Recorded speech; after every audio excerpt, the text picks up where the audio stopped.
আসসালামু আলাইকুম বন্ধুরা, আশা করি সবাই ভালো আছেন। বর্তমানে আমাদের দেশ একটা অস্থিতিশীলতার দিকে এগিয়ে যাচ্ছে। এদেশের মাটি, এ দেশ আমার, আপনার। কারো কথায় কান দিয়ে গুজবে এদেশের কোনো সম্পদ আমরা নষ্ট না করি। এই দেশের প্রত্যেকটা সম্পদ আমার, আপনার টাকা দিয়ে কেনা।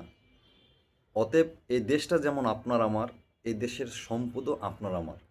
অতএব আমরা কারো কথায় কান না দিয়ে, গুজবে কান না দিয়ে দেশের সম্পদকে নষ্ট না করি, দেশকে অস্থিতিশীল করে না তুলি। কারণ আপনারা সবাই জানেন বর্তমানে দেশকে নিয়ে অনেক বড় ষড়যন্ত্র চলছে বাংলাদেশকে নিয়ে। তো আমরা এই ষড়যন্ত্রকে রুখে দেওয়ার জন্য আমরা যেরকম 52-এ একতাবদ্ধ ছিলাম, আমরা ৭১-এ একতাবদ্ধ ছিলাম, আমরা ২৪-এ একতাবদ্ধ ছিলাম, ঠিক তেমনি সবাই ঐক্যবদ্ধ থেকে সকল ষড়যন্ত্রকে রুখে দিতে হবে। আমরা আবারও বলছি, সবাইকে ঐক্যবদ্ধ থেকে সকল ষড়যন্ত্র রুখে দিতে হবে। আমরা দেশকে ভালোবাসি, আমরা আপামর জনগণ দেশকে ভালোবাসি।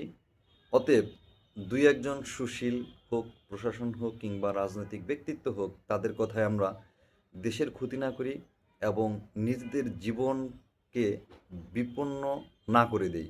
সবাইকে আমরা সবাই ঐক্যবদ্ধ থাকি এবং সবাই বিচার বিবেচনা করে প্রত্যেকটা কথা বলি।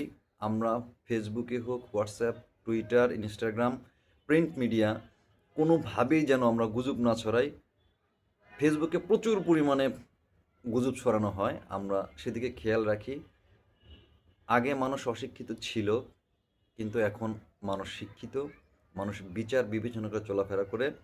অতএব আমরা চাইবো আমরা যেন কেউ গুজবে কান না দেই এবং অসত্য, অপ্রিয় তথ্য না ছড়াই, গুজব না ছড়াই এবং ফেসবুকের কথা দেখে বা কারো কথা শুনে যেন দেশের কোনো ক্ষতি না করি। ভালো থাকবেন সবাই।